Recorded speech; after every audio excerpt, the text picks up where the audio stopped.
pues bienvenidos todos. Les agradezco muchísimo la gentileza, la invitación y ojalá pues satisfaga las expectativas de los Hay una muy buena participantes. representación de académicos y también, por supuesto, un gran saludo para el rector Benjamín Charifker, que ya está incorporado, para la licenciada Natalia Díaz, que también está incorporada. Eh, entonces, y muchos colegas de diversas organizaciones del área de educación, doctor Pedro Certad, eh, y bueno, y agradezco muchísimo porque hay muchos colegas de la Junta de Vendedores de Números presentes. Así que esperamos más incorporación de las dos comisiones que están invitadas, de las tres, parte de la Comisión Española, porque están invitadas la Comisión de Educación, la Comisión de Agricultura y la Comisión de Ciencia, Tecnología e Innovación. Y todavía no han llegado estos. Esperemos 5 minutos y a los 5 minutos comenzamos. Bueno, con hora de tren. Con hora de tren. Pues sí, me complace muchísimo poder participar. Realmente agradezco muchísimo a la academia y a la Universidad Metropolitana la oportunidad para hacer esta conversación. Así que, pues espero. Digamos que estos 5 minutos dejamos abierto el derecho de palabra. Los que quieran saludarse, hacer algún comentario previo, por supuesto, lo pueden hacer. Aprovechemos este pequeño tiempo para intercambiar saludos. La posibilidad, excelente, muchas gracias, muchas gracias. Bueno, no quisiera en nombre de la Universidad Metropolitana agradecer tanto a la Academia Nacional de Ingeniería y el Hábitat en la persona de su presidente Eduardo Burós, como también al ingeniero Carmelo Ecarri por esta conferencia que vamos a escuchar, que es de mucho interés para nosotros. En la Universidad Metropolitana estamos muy interesados por diversos temas que seguramente saldrán a colación en la conferencia. Más del 40%, tal vez un poquito más del 40% de nuestros estudiantes en la Universidad Metropolitana estudian ingenierías, diversas ingenierías, mecánica, eléctrica, química, producción civil, etc. Y la incorporación de tecnologías en los procesos obviamente son de mucho interés para nuestra universidad. Y otro aspecto que es de mucho interés para nosotros y que bueno, que es muy importante en este momento en Venezuela, es el tema del ambiente. Nosotros tenemos el ambiente como un área de interés transversal en todas las disciplinas que manejamos dentro de la universidad, junto con otras áreas que también consideramos que son transversales, como los temas que tienen que ver con los derechos humanos, la ética, en fin, y otros aspectos también, el desarrollo de competencias en lo que tiene que ver con educación, etcétera. Así que, bueno, estamos muy interesados en la información que el ingeniero Ecarri nos va a suministrar sobre los temas que tienen que ver con la incorporación de nuevas tecnologías a la agroindustria, a la producción agrícola y sobre todo los aspectos que tienen que ver con la formación de ingenieros en el momento actual. Así que bueno, anticipadamente muchas gracias por la conferencia que vamos a escuchar y muchas gracias a la Academia Nacional de Ingeniería y el Hábitat por organizar este ciclo de conferencias, siendo esta la primera. Muy bien, yo creo que vamos a iniciar. Voy a tomar la palabra en este momento para saludarlos a todos los presentes, para anunciarles que, tal como lo acaba de señalar el rector Charifker, este es un ciclo de conferencias que estamos preparando dentro del marco del convenio entre la Academia de Ingeniería. Sí. Yo le ruego a Dilia que esté pendiente de las notas que aparecen. La licenciada dice que está silenciada, entonces por favor si le puede abrir el micrófono.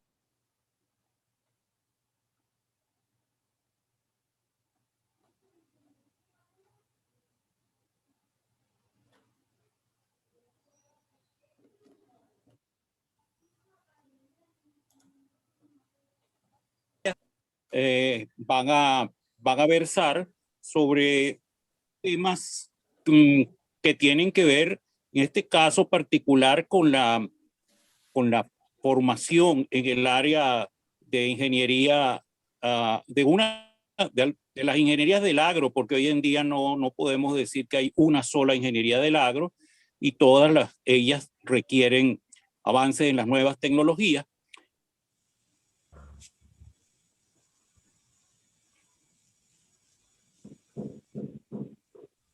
Y particularmente porque estamos enfocados en la comisión, en el convenio de la Universidad Metropolitana y la Academia en la Cuenca del Lago de Valencia. Justamente esta mañana participé en un taller del Grupo Orinoco y allí pues Aníbal Rosales, que está presente en la reunión, hizo una presentación de la necesidad de una agricultura muy rentable en el caso de la depresión del Lago de Valencia. Esto va a ser un taller que se va a celebrar en algunas semanas, pero digamos se hizo la presentación de los objetivos.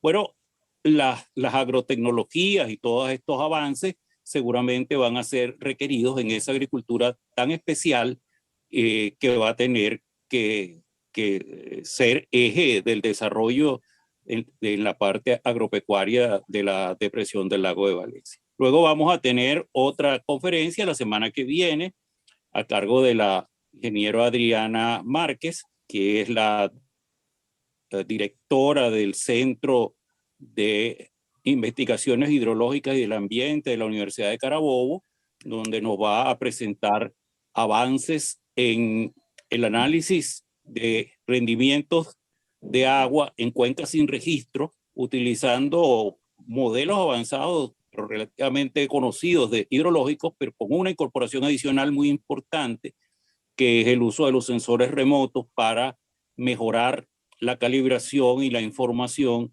de datos que antes no podíamos asignarles una variación temporal, como es el caso de los coeficientes de escurrimiento y la precipitación efectiva, otros aspectos técnicos que ella va a explicar. Y bueno, ya tenemos en mente otra también importante, que es el uso de las tecnologías de comunicación en el sistema de prestación de asistencia técnica a los agricultores. Hablaremos de televisión, hablaremos de radio y, por supuesto, redes sociales. Bueno, hasta ahora son las conferencias que tenemos preparadas, pero el ciclo va a continuar y seguiremos seleccionando nuevos temas a tratar dentro de este ciclo de conferencias. Bueno, sin más, permítanme presentarles a nuestro conferencista, es el ingeniero agrónomo Carmelo de Carri. Él egresado de promoción de 1970 en la Facultad de Agronomía de la Universidad Central de Venezuela. Tiene estudios de posgrado a nivel de maestría, a nivel de diplomados avanzados, varios y en distintos temas. Es miembro de nuestra Comisión de Actividades Académicas en España, con el cargo de vicepresidente de esta comisión. En los últimos años, él ha estado muy vinculado al tema de la renovación de la enseñanza en las carreras de ingenierías del agro para incorporar las nuevas tecnologías. En la academia nos ha dictado algunas conferencias, en otros espacios a los cuales él ha concurrido, le he oído también hablar de estos temas.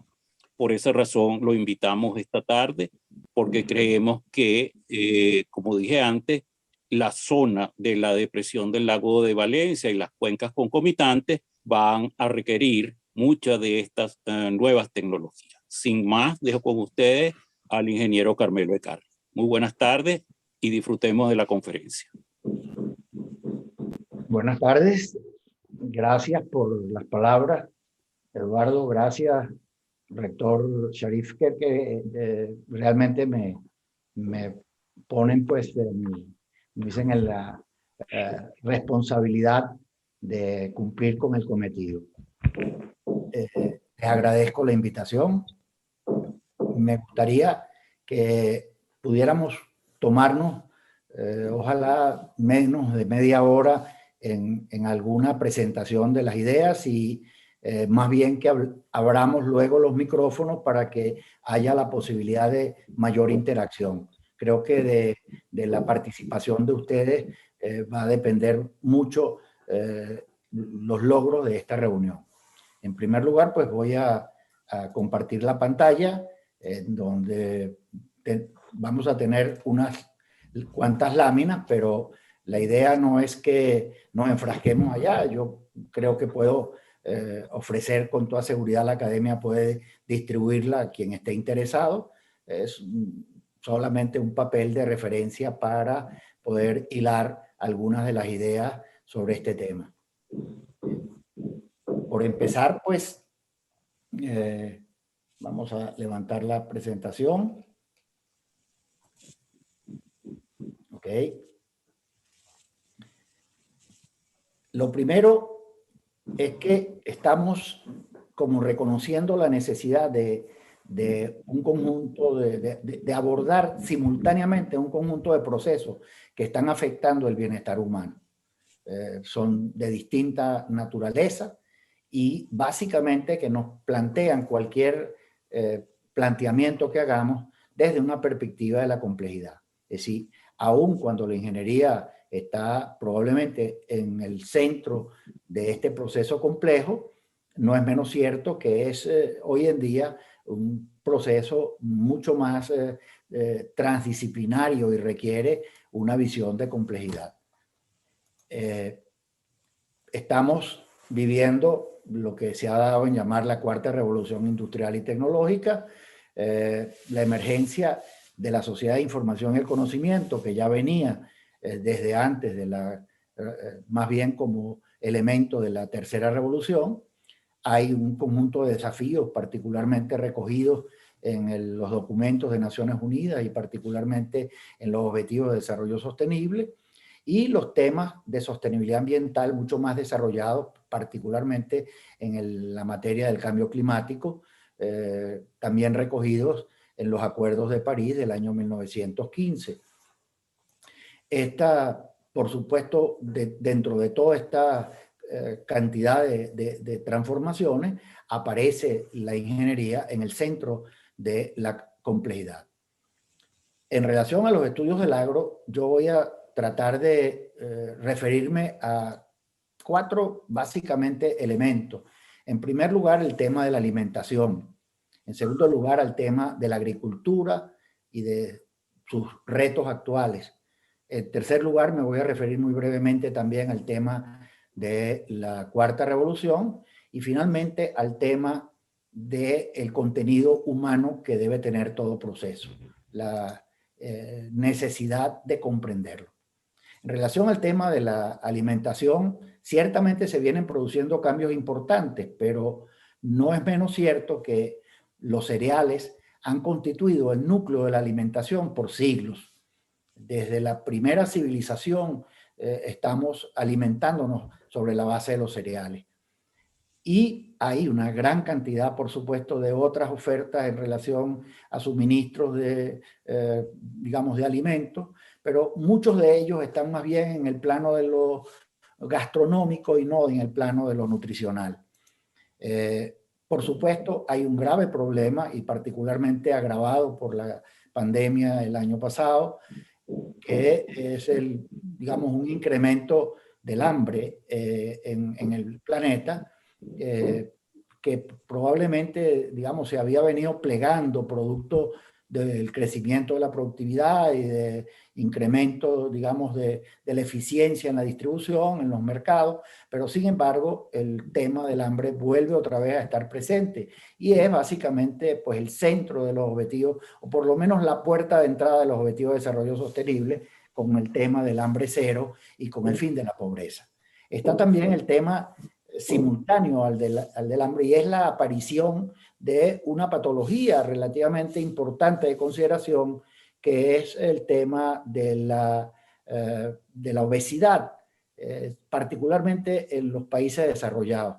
Ahí abajo, por supuesto, no se ven bien, pero en la gráfica muestro precisamente la diferenciación en los distintos continentes y vamos a ver precisamente una situación de sobrealimentación, tanto calórica como incluso más grave, que es la utilización energética de productos proteicos.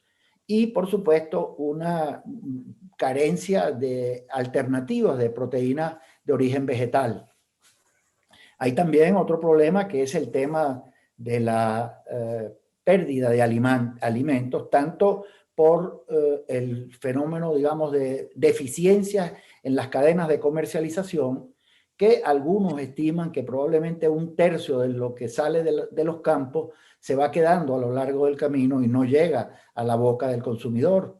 Pero hoy en día también en los países desarrollados, con el tema de la trazabilidad, se ha ido generando una dificultad con el tema de la perecibilidad de los alimentos y el desperdicio que ello significa. Que tiene, por cierto, no solamente es un problema, creo que de pequeño aún decían en casa, mira, no se puede dejar la comida en el plato porque eso es pecado. Yo creo que lo que ocurre fundamentalmente es que la pérdida de alimentos no solamente encarece los alimentos, sino que fundamentalmente les eleva los precios en la medida en que se genera una sobredemanda que después no va a ser aplicada. Otro tema importante es el tema de la aparición de la alimentación sintética, molecular o la alimentación celular, como también se ha dado en llamar, e incluso la aparición de algunos procesos digitales, por ejemplo, estas impresoras 3D, en las cuales se puede hoy en día fabricar algunos alimentos, algunos sustitutos de carne. Hoy en día existe en Europa una campaña contra el consumo de leche, por ejemplo, por básicamente, digamos, el hándicap que significa las emisiones de metano de la ganadería. En fin, también son elementos importantes a tomar en consideración dentro de esta, digamos, este análisis del proceso de la educación en las ingenierías del agro. El otro elemento también de consideración es el tema de la agricultura indoor, que hoy en día China, por ejemplo, tiene en este momento construcción masiva de plantas para la producción de hortalizas y frutas dentro de las ciudades, con una gran eficiencia en el uso de la energía, del agua, el manejo de residuos, etcétera, que por supuesto también representan una cierta consideración. Por supuesto, el tema de la seguridad alimentaria acá no entendido como un problema de abastecimiento, sino como un tema de salud fundamentalmente, pues es un tema que en los países desarrollados, digo en Europa particularmente, hay realmente mucho interés y eso ha ido modificando las estructuras del consumo. Hoy en día los alimentos biológicos o ecológicos sustentables tienen una demanda creciente y por supuesto eso también está produciendo un cierto cambio en la estructura de la alimentación.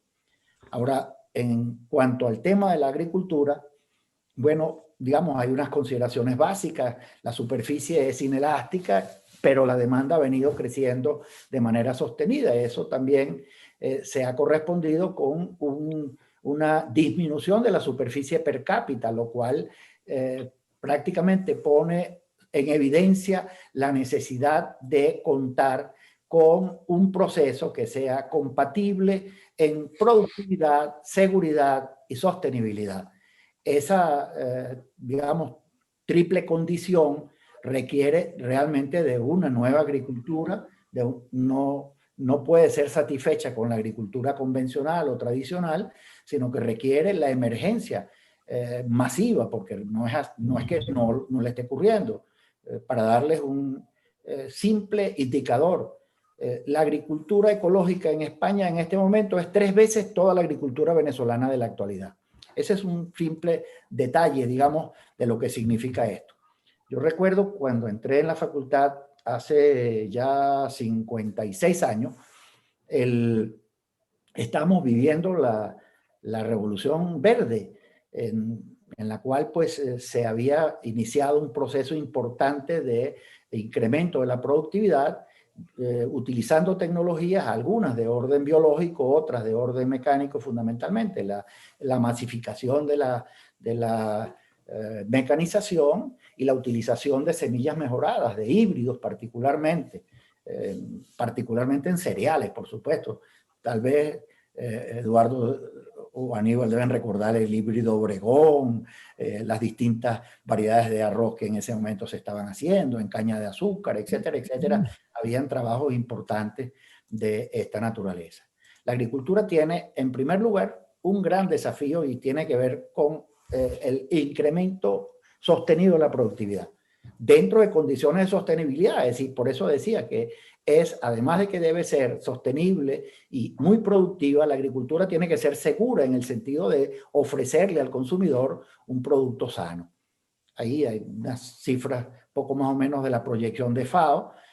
Para el año 2050 requeriríamos por lo menos en el mundo un índice de producción 170 sobre los niveles de 2005, y en los países de desarrollo esto es casi una duplicación de la productividad.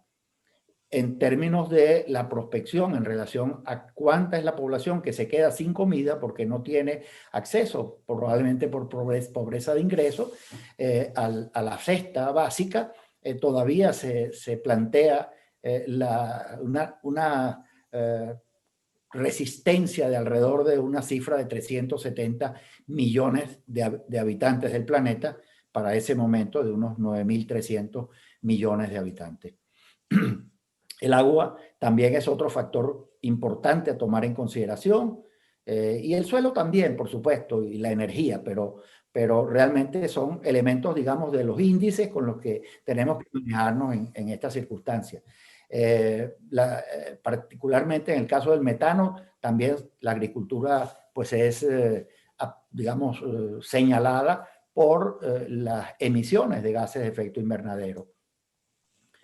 El otro tema es básicamente el tema de lo que ha sido un poco la evolución desde el punto de vista tecnológico. Al principio era solamente el vapor como un elemento importante para el automatismo, la mecanización de la producción. Luego apareció la energía eléctrica y eso permitió la producción en masa. Y luego a finales en la segunda mitad del siglo XX, lo que se llamó la revolución electrónica y la tecnología de la información y la sociedad de la información, en donde pasamos del transistor, el internet, la fibra óptica, las computadoras personales, los smartphones, el big data, en términos generales lo que se ha dado a llamar esa tercera revolución digital. Pero sin embargo, hoy en día estamos en presencia de una fusión de tecnologías que borran las diferencias entre las ciencias de la física, el desarrollo digital, la biología y particularmente inteligencia artificial, el Internet de las cosas y la robótica. Los robots desarrollados con inteligencia artificial, con IoT por supuesto, son capaces de procesar en muy poco tiempo volúmenes increíbles de datos y encontrar soluciones inteligentes, sobre todo por lo que realmente traduce inteligencia artificial, que es aprendizaje de máquina, es decir, la capacidad de la propia máquina en el propio análisis poder encontrar elementos más allá del algoritmo con el cual ellas hayan sido desarrolladas. Pero al fin y al cabo, además de las muertes y de los efectos económicos de la pandemia, la digitalización se ha tomado un campo increíble. Apareció de manera exponencial en todas las actividades, ya no solamente en lo que se ha dado en llamar, digamos, la primera desarrollo inteligente, que fueron las digitalizaciones administrativas en el área fundamentalmente pues del manejo de datos, etcétera, etcétera, la correspondencia, sino que hoy en día estamos realmente en un fenómeno como el que estamos presentando en este momento, es tener una reunión a distancia y tener la posibilidad de manejar la información en tiempo real, con sincronía. Ayer teníamos una reunión de las directivas de la Real Academia Española con la directiva de la Academia Venezolana y pues estábamos en una sala en donde teníamos una inmensa pantalla donde no sabíamos dónde estaba el micrófono, pero podíamos hablar y allí todos escuchábamos, podíamos tener la seguridad de que habían cámaras que nos estaban enfocando y que podían captarnos. Es decir, realmente son elementos que hoy en día han provocado no solamente en las empresas, sino también en las academias, y academia que no se proponga tener digitalizados sus programas educativos para el próximo año, es una academia que realmente está perdida en el espacio. Por supuesto, es necesario hacer combinaciones, pues en todo este proceso la informática, la ingeniería electrónica están desarrollando hardware y software, las matemáticas por supuesto están en todo en el desarrollo de algoritmos y en modelos de medición de rendimiento, pero aparece todo el campo de la neurociencia, de la psicología, que juegan un papel especial en la comprensión de cómo se puede funcionar en el seguro. Yo ahorita estaba trabajando con el tema de, vamos a decirlo, comprendiendo el tema de la inteligencia artificial, y a veces pues uno se hace un poco de imágenes equivocadas en el sentido de que, bueno, es un poco procesos que van a sustituir al ser humano, que pues la verdad es que no, la verdad es que finalmente sin filosofía, sin una comprensión ética de los procesos, va a ser difícil que esos procesos realmente puedan desembocar en el desarrollo humano sostenible, porque precisamente carecen de algunos elementos que son intrínsecos al ser humano, que es la capacidad de comunicarnos en lenguaje natural. Es decir, no es realmente posible a las máquinas asumir otra cosa que no sea precisamente una comunicación mecánica antes que realmente poder resolver a problemas fundamentales de la inteligencia natural del ser humano. El otro campo, digamos, para empezar a entrar en materia es el tema del cambio tecnológico en la agricultura. Este proceso, sorprendentemente, yo recuerdo también que era una de las cosas, de las grandes evidencias que nos decían, era la dificultad de la introducción en los procesos biológicos, es decir, de intervenir en los procesos de la meiosis, de la mitosis, es decir, esas cosas parecían como que mágicas, que hacían de la agricultura, por su carácter biológico, pues un campo poco penetrable por las tecnologías. Y poco siempre la idea del conocimiento ancestral y la idea de que, bueno, era importantísimo contar con esa experiencia del campo, esas cosas. Y esa diferencia de que el campo tenía otros tiempos, que la agricultura pues tenía tiempos de intensidad y en tiempos de descanso, mientras que los fenómenos urbanos e industriales eran fenómenos prácticamente del día a día. Realmente ese proceso ya no es como nos los contaban. Realmente en la agricultura hoy en día es el segundo en Europa, el segundo espacio de desarrollo tecnológico de la cuarta revolución industrial. Es decir, realmente para tener un poco la significación de cómo se está avanzando de manera importante, ya no solamente en el manejo de las herramientas, el poder tener, digamos, el desarrollo de los microsensores, nanotecnologías y todas estas cosas que realmente nos han deslumbrado, sino también en el campo de la genética, en el campo de la transformación de pues el contenido genético de los seres vivos, tanto humanos como animales y plantas. Es decir, realmente allí hay un desarrollo importantísimo en todo este proceso de biotecnología que está a la orden del día. Por supuesto, hay grandes, importantes desarrollos de las cuales ya hemos conversado. Hay también que tomar en consideración el tema de digamos, de la significación que puede tener esto en el proceso de trabajo. Y si realmente estamos en un proceso que es desplazador de fuerza de trabajo o de si por el contrario hay un proceso de transformación de la estructura laboral. Hay, por supuesto, desde la visión optimista de quienes consideran que los avances tecnológicos solamente van a impactar la estructura laboral, puesto que se van desarrollando un conjunto de nuevos espacios. En muchos casos se da por precisamente digamos, la sustitución de tareas rutinarias, pero sobre todo de la mano de obra no calificada, es decir, de la fuerza de trabajo. Por el contrario, la apertura de espacios de trabajo para ingenieros, por ejemplo, de ingenieros y sobre todo con habilidades en el área informática, con habilidades en el área pues de las nuevas tecnologías, se abren muchísimos campos de oportunidades. Por supuesto, eso va a depender no solamente de, digamos, de la velocidad. Hoy en día hay una especie de desarrollo masivo un poco desordenado, porque precisamente la demanda es muy alta y la gente entonces lo desarrolla en procesos no tan sistemáticos, no tan académicos, sino realmente trabajos de adiestramiento fundamentalmente. Trabajos en los cuales es importante la pericia, por ejemplo, para hacer programación de software, mucho más que la comprensión realmente de todo este proceso. Entonces, realmente aquí hay un campo de trabajo, un reto para el desarrollo de la educación, precisamente para hacer una profesionalización importante.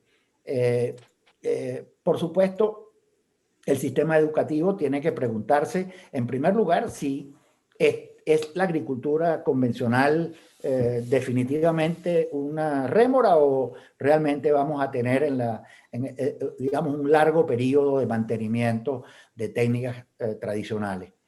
El otro tema es realmente cómo se orienta el proceso y a qué ritmo, es decir, cómo estamos respecto a la innovación.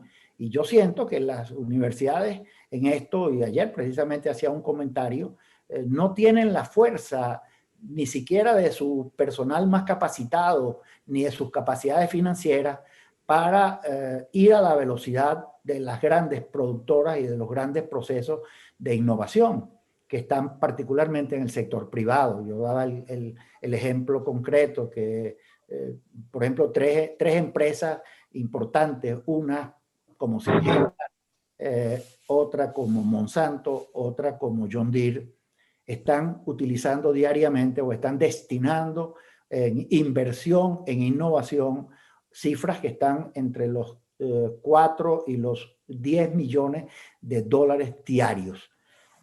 Pues no siento que haya realmente en la universidad hoy en día la capacidad para ir a esa velocidad. Eso nos obliga realmente a hacer un poco de revisión de cómo se van a hacer las nuevas alianzas para garantizar que los estudios y particularmente que las universidades resuelvan el problema de poner el tren donde va y no la carreta delante de los bueyes. Es decir, yo creo que hay importancia en la investigación y destacar realmente a la universidad como un centro productor de conocimiento y no simplemente como un liceo grandotote. Es decir, una simple transferencia de conocimiento. Eso es un reto importante para la comprensión de lo que debe hacer la universidad en la actualidad. Por supuesto, hay que resolver el problema de la alfabetización digital. Probablemente nos cuesta a nosotros, digamos, quienes estamos en la edad de la gente de la academia, probablemente, como nos decía ayer Antonio Polino, ellos tienen una especie de edad promedio relativamente de juventud, está en los 74 años. Entonces, pero realmente la digitalización nos ha costado realmente hacerlo. Es decir, yo recuerdo que en mi facultad, pues, yo empecé a utilizar las máquinas de Macintosh y poder transformar mis clases con el instrumento y cuando aparece el correo electrónico, entonces poder tener la utilización del Drive o de Google, cualquier sistema en lo cual podíamos hacer acopio de documentos y hacer trabajo compartido. Eso parecía una especie de, digamos, de magia, porque la gente no terminaba de soltar las fichas técnicas que tenían, digamos, que se elaboraba, aquellas cositas donde uno escribía y tal, y iba almacenando, digamos, todo aquello que iba leyendo. Pues esa cosa realmente es un proceso complejo que hay que resolverlo. También, por supuesto, resolver el tema de hacer de las relaciones entre la ciencia, la tecnología, la productividad, el bienestar humano, la sostenibilidad, hacer un círculo virtuoso. Eso realmente no es fácil, pero realmente tiene que estar como un planteamiento fundamental de la educación. Bueno, se han venido haciendo ya innovaciones curriculares. En algunos casos, en la educación europea, las ingenierías se han desarrollado en carreras de 4 años para la titulación, pero el ejercicio para las profesiones regladas requiere de una maestría, de un Magister Scientiarum, en el desarrollo precisamente de competencias de investigación. Eso hace que los estudios están sesgándose en este momento a este posgrado, es decir, la incorporación, pero que requiere de una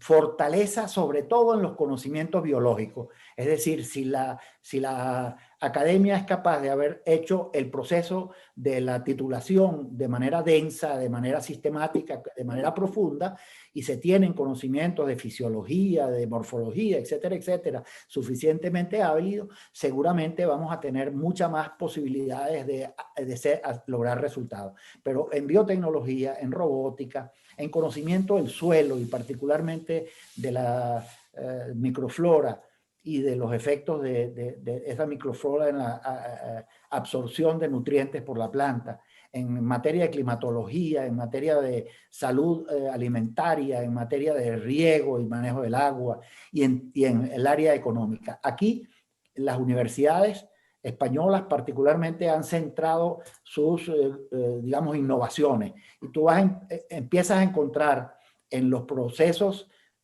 primero, de los posgrados, de este ejercicio. Para poder ser abogado aquí tú tienes que cursar una maestría, o para ser ingeniero o un arquitecto que pueda firmar un documento tienes que tener el posgrado. De lo contrario, de hecho, buena parte de nuestros egresados han logrado aquí el reconocimiento de título como ingeniero técnico, es decir, como un ingeniero de 4 años, porque es exigencia casi que inevitable la realización de una maestría.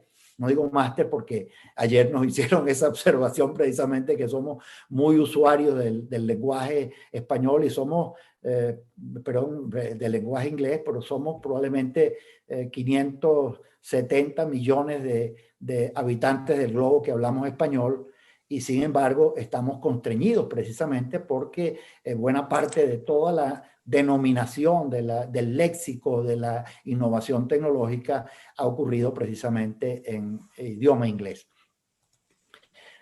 Por supuesto, en tema de biotecnología, aquí lo voy a pasar muy rápido, sencillamente para decirles algunas de las cosas que están ocurriendo en la secuenciación del genoma, en marcadores moleculares, en transgénesis, en todo el tema de incorporación de características importantes en materia de adaptación y mitigación, no solamente de rendimiento, sino también precisamente en el uso del agua, bueno, estudios genéticos en el tema de el mejoramiento de la precisión, de la agricultura de precisión, o la incorporación de moléculas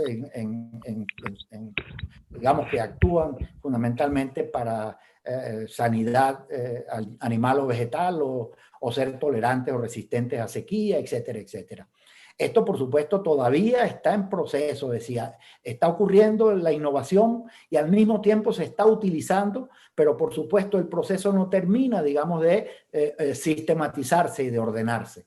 En la robótica, por supuesto, es mucho más frecuente precisamente encontrar todo lo que es la agricultura de precisión, con la utilización de drones, con la utilización de sensores, tractores autónomos. Uno, digamos, en las ferias encuentra pues todas estas cosas. No se le queda atrás New Holland a John Deere, que también tiene sus tractores inteligentes, autómatas, que se manejan absolutamente todos a distancia, digamos, con información de GPS, etcétera, etcétera.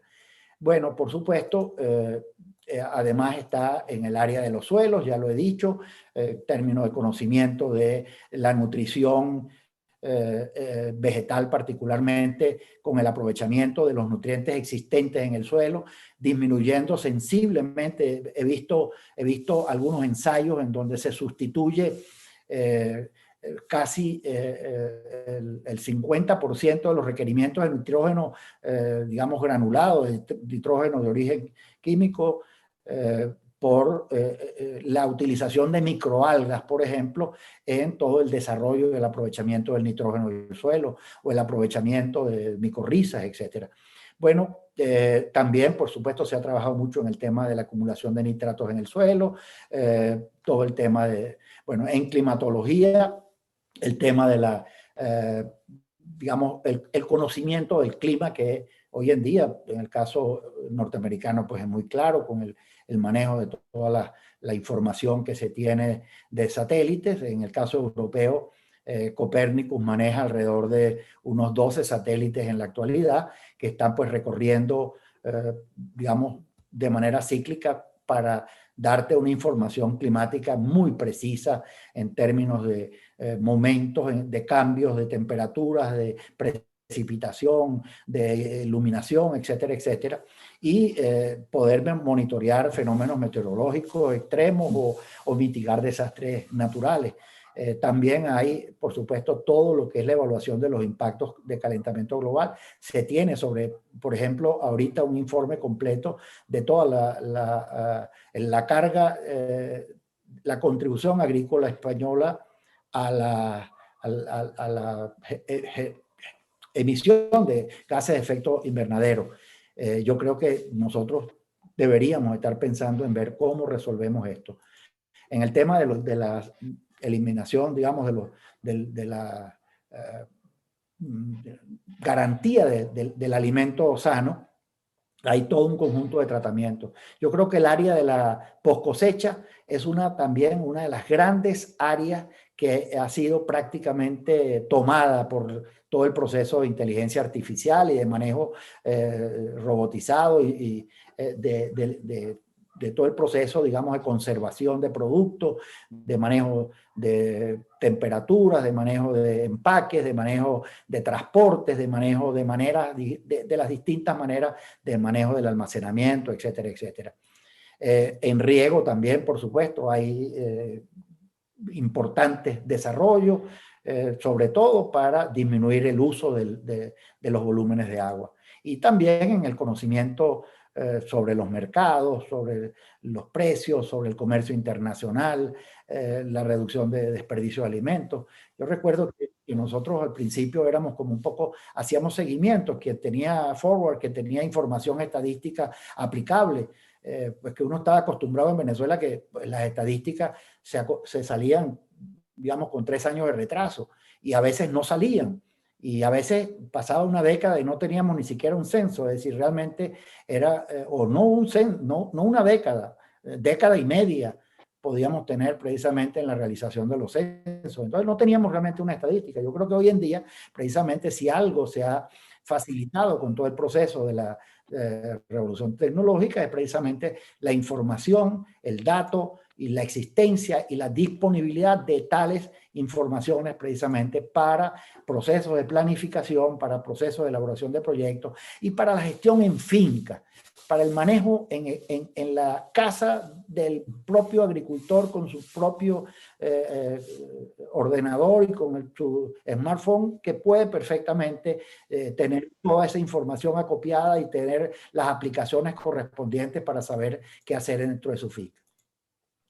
Bueno, aquí hay un detalle bien importante también que afecta el proceso educativo. Antes las universidades eran los centros que irradiaban el conocimiento. Hoy en día el conocimiento está en las redes. Gracias. Gracias. Bueno, ¿cuál es el papel de la universidad? Es necesario que las universidades pues recuperen un poco el conocimiento de cómo hacer la sustitución de procesos y de funciones tradicionales, porque, digamos, también habrá que resolver esos temas. el tema de la base financiera, el tema del financiamiento es un tema importantísimo. Yo no creo posible sostener un modelo de universidad pública gratuita. Probablemente puede ser de bajas tasas o lo que sea, pero lo veo muy difícil y siento que la UNESCO está haciendo como una especie de barrera porque plantea pues que el acceso al conocimiento tiene que ser universal y un derecho humano, lo cual puede ser cierto desde el punto de vista filosófico. Sin embargo, no creo que la universidad pueda asumir los costos crecientes que significa poderlo mantener. Y menos en Venezuela, en donde estábamos acostumbrados durante 100 años a tener pues una oportunidad de ingresos más o menos importantes del Estado, de la renta petrolera. Yo creo que ese fenómeno es un fenómeno difícil de tenerlo de vuelta. El tema también del papel de las universidades en la investigación, ya lo he dicho, tendrá que ser revisado y ver un poco que habrá que hacer alianzas con el sector privado para resolver el tema de cómo desarrollar los procesos de investigación y de darle un papel significativo a la investigación-desarrollo.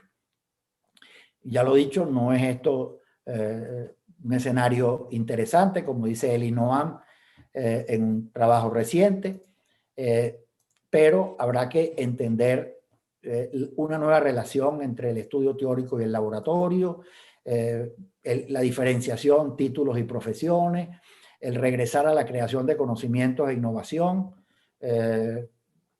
La extensión siempre fue vista como extender.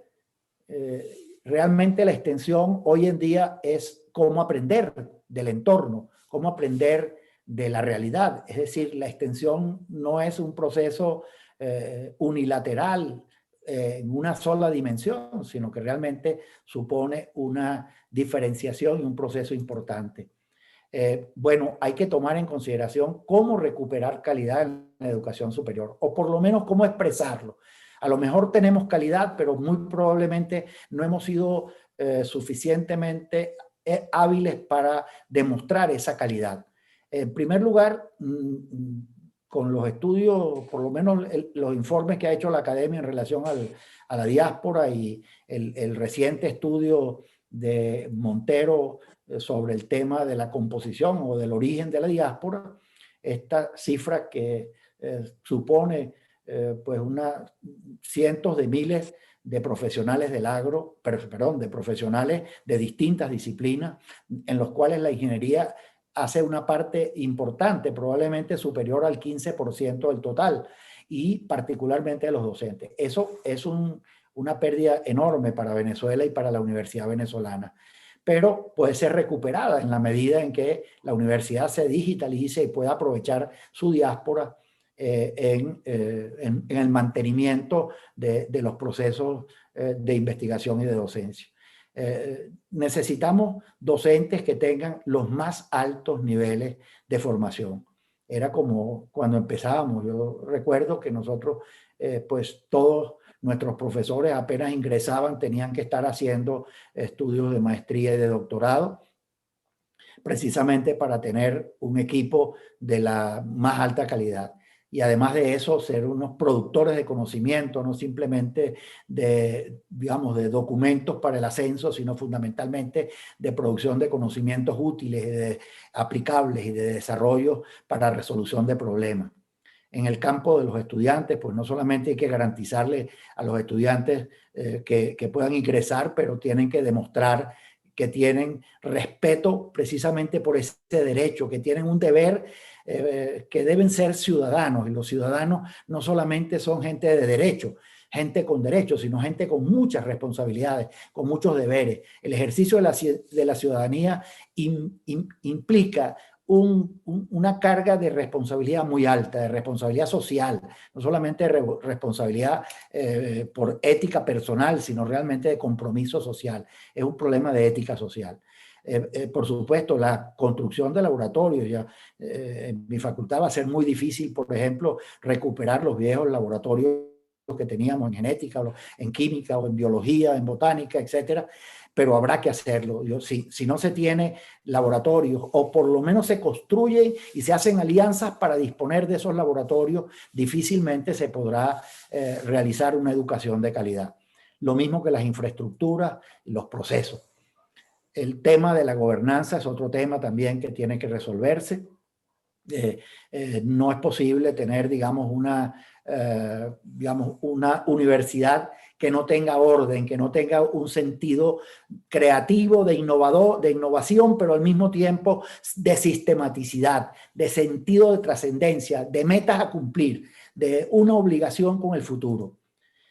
Y definitivamente, pues, no es Cayo Mecenas, sino que cayó Mecenas, es decir, realmente tenemos una gran dificultad para conseguir el financiamiento para resolver todas estas exigencias de un profesor que pueda tener un salario razonable y que no puede ser satisfecho probablemente sino con varios miles de dólares mensuales y anuales, con estudiantes que tienen responsabilidad no solamente con el aprendizaje.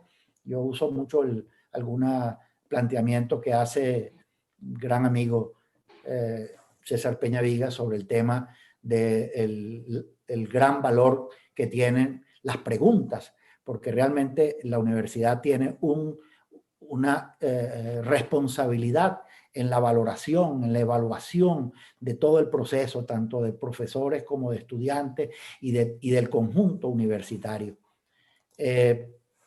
Bueno, en lo inmediato, la universidad tiene que resolver problemas de conectividad, de comunicaciones.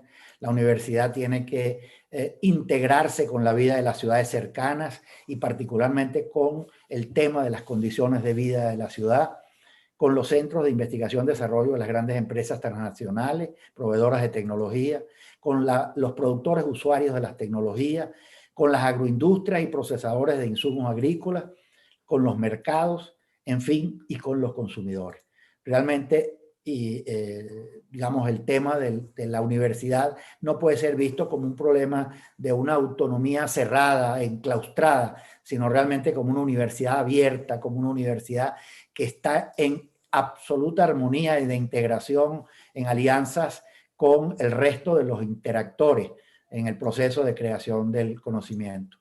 Bueno, estas tendencias que estamos tratando de recoger, pues ya están dando respuestas, es decir, no hay cosas que están por llegar, sino que estamos inmersos en el proceso del cambio tecnológico, del cambio en los modelos, los cambios en las concepciones, en los criterios para resolver este tema en los cuales podamos entender el cambio educativo y pues el entendimiento final por donde empecé, que tendrán que ser cambios de naturaleza multidisciplinar y multidimensional.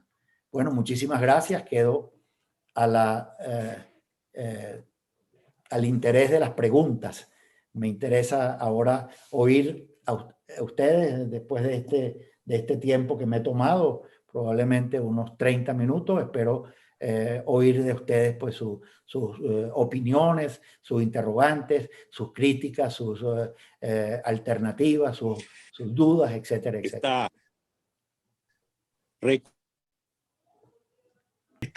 Quisiera hacerle una pregunta. Primero que todo, ingeniero Ecarry, yo quisiera agradecerle su charla. A mí me pareció una perspectiva muy interesante, muy completa y muy provocadora también acerca de los retos que tenemos por delante.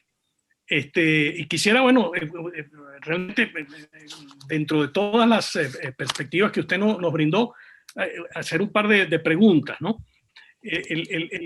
La primera de ellas tiene que ver con la formación de profesionales en el momento actual y en particular la formación de ingenieros.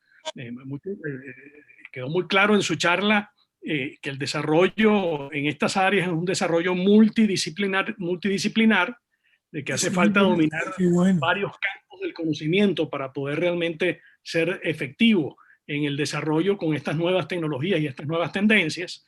Y seguramente habrá que también integrar esas disciplinas un esfuerzo interdisciplinar para que haya una fertilización cruzada de los conocimientos y las habilidades de determinadas especialidades con otras. Algunos hablan de transdisciplinariedad, en otras palabras, de que la formación de las personas tiene que trascender las disciplinas. Yo prefiero apartarme de ese concepto porque, en primer lugar, me parece que desde el punto de vista pragmático es muy difícil de implementar en la práctica, y en segundo lugar, porque desde el punto de vista epistemológico, bueno, pues también las disciplinas son necesarias porque cada una de ellas tendrán sus propias metodologías y sus maneras de desarrollarse. Entonces, entendiendo que la formación del ingeniero en este momento, en particular del ingeniero, pero en general de todas las profesiones, tiene que ser una formación profunda en determinadas disciplinas, pero donde para la resolución de los problemas haya que abordar los problemas de una forma multidisciplinar y tomar en cuenta todos los aspectos interdisciplinares en la resolución de los problemas. ¿Cómo se puede concebir la formación del ingeniero en este momento de la cuarta revolución?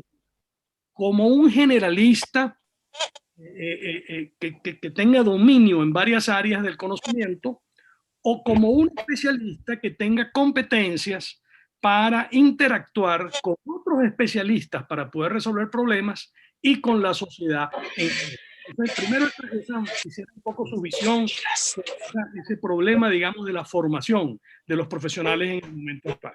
Y la segunda pregunta que quisiera hacer es cuál es su visión de cómo establecer ese vínculo estrecho entre el sector académico y el sector productor de bienes y servicios, el sector empresarial, de forma tal de que no solamente se logre crear nuevas tecnologías, nuevas empresas a través de esfuerzos de emprendimiento y de innovación, sino que también esa propia interacción contribuya, como usted muy bien mencionó hacia el final de su charla, a la sostenibilidad de las instituciones universitarias en un momento tan complejo como el actual. Muchísimas gracias reiteradamente por su conferencia, que me pareció extraordinaria. Muchas gracias. Bueno, realmente este tema de si es disciplinar o si es integral, realmente es un problema no resuelto. Incluso aquí hay universidades que han optado por trasladar la especialización a la formación de posgrado, manteniendo una cierta formación integral en el pregrado. Acá el pregrado, que ya lo he dicho, es de 4 años. A ver. Bueno, continúo. Creo que aquí se ha resuelto o se está resolviendo por la vía de los equipos de distintas o multidisciplinarios, equipos multidisciplinarios en los cuales aparece pues gente de distintas formaciones y concurren a un mismo problema o a una misma investigación. La agronomía en sí misma es una ciencia compleja. Su base biológica hace de ella un cuerpo importante y necesario en la formación. Es decir, no se puede pensar en que alguien que no conozca y maneje realmente la fisiología de los seres vivos pueda entender los procesos de cambio. Es decir, realmente la interpretación es fundamental y requiere de esa información básica. Pero realmente alrededor de nuestra formación biológica teníamos una sólida formación en el área de física y matemáticas, en el área, digamos, derivada de todo el campo de la ingeniería agrícola. Igual ocurría con el campo del área de la química de suelos, de la química de alimentos, etcétera, donde también había que tener unos fuertes conocimientos, no solamente de la química básica, sino en el área de la bioquímica, que permitiese precisamente desarrollar conocimientos de cierto nivel digamos, de especificidad, tanto para la producción de alimentos como para el manejo precisamente de procesos propiamente biológicos o alimentarios de animales. Pues también creo que esa experiencia de la formación en el pregrado o en la orientación en el pregrado para adquirir cierto tipo de conocimientos, también se está haciendo hoy en día. La Universidad de Almería, por ejemplo, tiene dentro de su formación hoy en día conocimientos en el manejo de robótica, en conocimientos en informática, en software, de ingeniería de software, en conocimiento en materia de inteligencia artificial, todo lo que es el área de la sensorización. Eso ya forma parte del programa de formación de sus profesionales, de sus egresos. Repito, son procesos relativamente pues experimentales, es decir, no hay realmente una revisión o una norma aplicable. La educación superior en Europa está normada, digamos, para todos los países existe una referencia integral y por eso los procesos que se están haciendo son muy experimentales. Y creo que, bueno, yo creo que la Universidad Venezolana tiene que intentarlo, es decir, intentar en este momento incorporar estos nuevos conocimientos a sus programas, incluso en las formaciones como la de la Universidad Central de Venezuela, que es muy integral y que también más o menos sigue en el caso de la UCLA. Siento que necesitan hacer un espacio para la inclusión de las nuevas áreas de conocimiento, incluso algunas que son precisamente de desarrollo multidisciplinarios, para no utilizar el término que el rector pues acaba de señalar. Ciertamente en el manejo de la complejidad se usa mucho el tema de la transdisciplina, pero siempre se entiende que metodológicamente el uso requiere de una cierta sistemática, sobre todo de un manejo de la evidencia empírica que requiere precisamente un conocimiento disciplinario. El asunto es precisamente cuando es posible manejar muchísimas variables de distintas disciplinas y poderlas integrar a través de una cierta mecánica de transformación de datos, en algunos casos de información subjetiva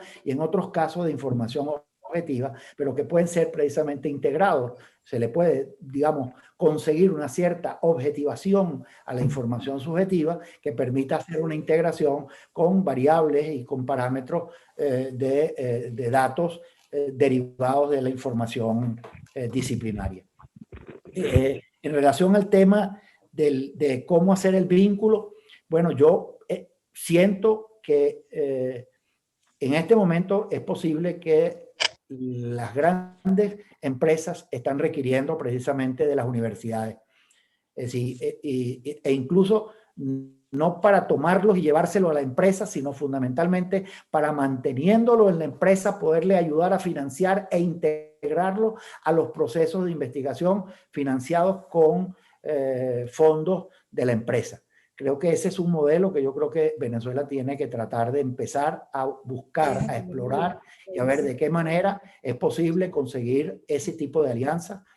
Y, por supuesto, sobre todo con esa investigación que cumple con esos principios que ya los había señalado, de tener, apuntando claramente a la productividad, apuntando a la sostenibilidad y apuntando al tema de la salud humana. Y, por supuesto, de la salud también, por supuesto, de las plantas y de los animales. Pero realmente creo que el tema de las alianzas tiene que ser un proceso que tiene que empezarse desde ya. Lo mismo que yo creo que la universidad que no se cambie sus viejos sistemas de registro y hoy en día puede utilizar cadenas de bloques o el blockchain como mecanismo, por ejemplo, para registrar toda la documentación y la titulación. Yo creo que estaría sencillamente perdiendo el foco y quedándose atrás. Yo creo que la universidad tiene que dar ahorita, en este momento, bajo las condiciones críticas en que se encuentra, puede perfectamente echar mano, primero de sus egresados, que yo estoy seguro de que muchos estamos a la disposición de mantenernos vinculados con el proceso de la investigación y de la docencia dentro de la universidad a distancia, e incluso de manera sincrónica. Entonces creo que es un poco más o menos, digamos, sin que responda totalmente, pero creo que son criterios para atender un poco los criterios que mostró el rector Scheritzker. El profesor Eduardo tiene problemas con la internet en este momento. Me están tratando de dar el co-host. Entonces, déjeme ayudar a organizar el arquitecto Oscar Grauer. Bueno, Es un placer haber escuchado esta presentación muy completa, quizás demasiado completa, porque uno dice, bueno, ¿cómo se come el elefante de un solo trago? Pero en realidad querías decir un par de cosas. No soy ingeniero, no soy tampoco agrónomo, pero sí quería sacar un par de ejemplos de que creo que pueden servir como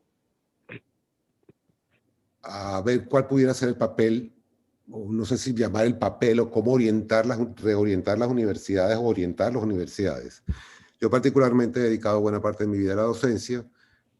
Soy arquitecto, soy médico con posgrado y doctorado en diseño urbano, pero últimamente me he dedicado principalmente a dictar clases en lo que llaman aquí, yo estoy en los Estados Unidos, Landscape Urbanism, que sería algo así como urbanismo del paisaje, lo que suena un poco cursi en español, pero es mucho más amplio que nada más fonemáticas. En particular me he dedicado a dictar un tipo de curso en el cual el tener estudiantes de distintas disciplinas en distintos momentos del curso es absolutamente indispensable. No solamente eso, sino que siempre que lo hago buscando una contraparte, y la contraparte he hecho lo posible porque siempre, casi siempre, no siempre, lo he logrado en Latinoamérica. ¿Por qué digo esto? Porque creo que es importante, obviamente, todo lo que se está hablando ahora de financiamiento, etcétera. Inclusive quería hacer mención a algo que casi lo logro cuando estuve de coordinador en la maestría en diseño urbano en Venezuela, que a través de una universidad de los Estados Unidos, donde aquí se deduce del impuesto las donaciones, sí lograban, estaba a punto de lograr que una donación que se le hiciera a la Universidad de Harvard se le reconociera, perdón, a la Universidad Metropolitana se le reconociera como una donación a Harvard, y con eso deducir impuestos por parte del sector privado en los Estados Unidos. Eso obviamente se cayó por la situación venezolana, pero no importa, eso es un ejemplo. Quizás lo más importante que quisiera decir es que en estos momentos pienso yo que lo que es lo urbano y lo rural está desdibujándose. Por eso es un interés enorme que tenía yo de escuchar esta presentación. Y por otra parte, creo que la interdisciplinariedad, o como lo queramos llamar, transdisciplinariedad, o que muchas disciplinas o personas de distintas disciplinas se manifiesten interesados en entender procesos que sean diferentes y condiciones que sean diferentes a la de uno para poderle incorporar, digerir en los procesos que le corresponde a uno dirigir. ¿A qué me refiero con esto? Quiero sacar dos ejemplos, por ejemplo, como para ilustrar esto. He tenido oportunidad de dictar clases, siempre busco una contraparte, por ejemplo, en una universidad, si es en Ecuador, si es en Colombia, y quería sacar dos ejemplos.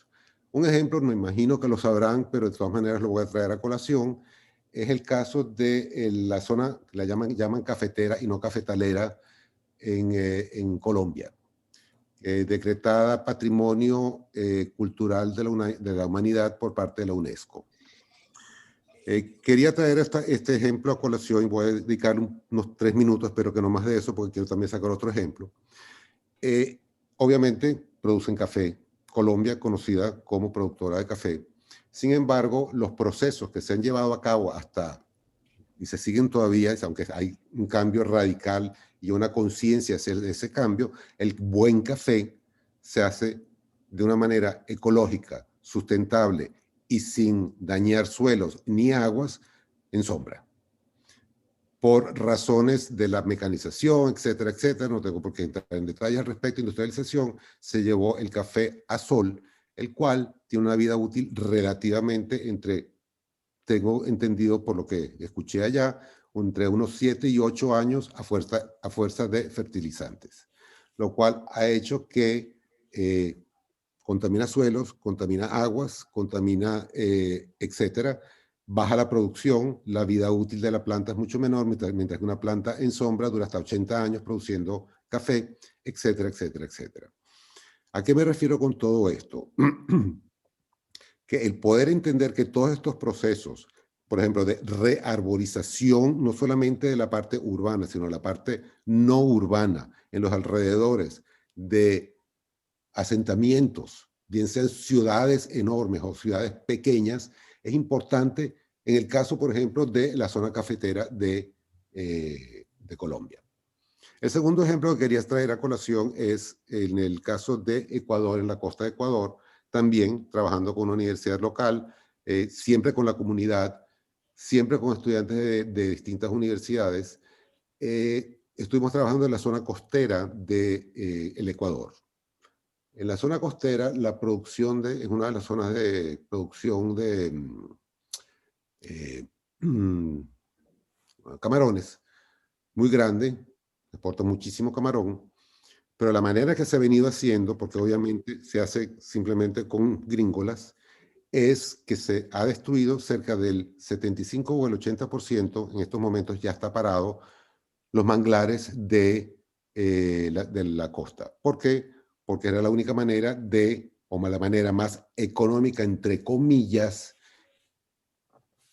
a corto plazo, de producir camarones para poder ser exportados. Entonces, el efecto que tiene esto en ambos casos, sobre la ciudad, sobre el calentamiento global, sobre la pérdida de suelos fértiles que se convierten prácticamente en suelos que no se pueden volver a cultivar, sobre la calidad del producto, etc. Todo esto, si no estamos, o sea, obviamente yo soy arquitecto, o sea, si no lo abordamos, yo no voy a resolver el problema de cómo plantar un árbol de café, una planta de café, o el proceso, aunque entiendo los procesos de producción de camarones, no es mi responsabilidad, pero sé cómo eso afecta el ambiente y cómo eso afecta la vida de los seres, no solamente locales, sino a niveles nacionales e internacionales. Creo que es importantísimo que nuestras universidades, no he podido hacer ninguna con Venezuela en ninguno de estos talleres últimamente, obviamente por razones obvias, pero el poder entender, poder estar al tanto, el poder estar abierto sin tener que ser un especialista pero poder englobar ciertas, digamos, voy a ponerlo de una manera gráfica, ser casi que renacentistas, pero no con un solo cerebro, sino con muchos. Tenemos que tener muchos cerebros trabajando con un objetivo común. Y creo que eso puede ser un poquito lo que yo diría que debería ser el enfoque de las universidades en estos momentos. Gracias. Gracias, Oscar. Le damos la palabra al profesor Carmelo y tiene levantada la mano Aníbal, y hay dos preguntas en el chat que después de la intervención de Aníbal hacemos la... Gracias. Oscar, comparto tu planteamiento sobre la posición tanto de alumnos como de equipos profesorales. Tuve la suerte y el honor de pasar varios años dirigiendo una cátedra rectoral en la Universidad de Carabobo, y entre sus áreas de trabajo estaba precisamente un posgrado en gerencia de ciudades sostenibles. Te imaginarás, yo como agrónomo tenía pues necesariamente que formarme en el área que no conocía de la planificación urbana, que por supuesto puede haber algunos elementos de orden territorial que sean importantes, pero para mí fue una experiencia significativa poder trabajar con Marco Negrón, por ejemplo, o con, ¿qué se llama? Amigos de la Universidad Simón Bolívar, Telles concretamente, González Telles, o con equipos de la Universidad Central, como mi viejo profesor Juan Virgilio Meléndez o profesores de la Universidad de Carabobo. Es decir, trabajamos en un objetivo común que era precisamente, y creo que la investigación que hicimos a lo largo, particularmente entre el 2002 y 2008, fue una investigación muy interesante en términos de, digamos, de producir indicadores para generar sistemas que permitiesen montar procesos de agenda pública a partir de la toma en consideración tanto de la ciudadanía como de los expertos, como de los profesionales. Es realmente una experiencia interesante. Y el otro tema es precisamente la coincidencia de alumnos de distintas profesiones. Es decir, allí habían arquitectos, ingenieros, economistas, sociólogos, etcétera, como alumnos. Eso también ayudaba muchísimo a la comprensión, al trabajo, al intercambio, desde la perspectiva que cada quien tenía de la fortaleza profesional de su disciplina, pero aportándola precisamente a una complejidad. La ciudad, por supuesto, es un hecho muy complejo y daba campo a esto, así como yo digo que mis conocimientos en el agro también derivan de una formación muy compleja. Creo que también en el campo de la ciudad hay la necesidad o existe realmente una experiencia de manejo, digamos, multidisciplinario. Gracias. La palabra la tiene Aníbal. Se nos está cortando un poco el tiempo y nos han pedido una intervención de 3 a 5 minutos, así que por favor tratemos de ser un poco más concretos en las preguntas. Aníbal, tienes la palabra. Okay. Muchas gracias, Carmelo.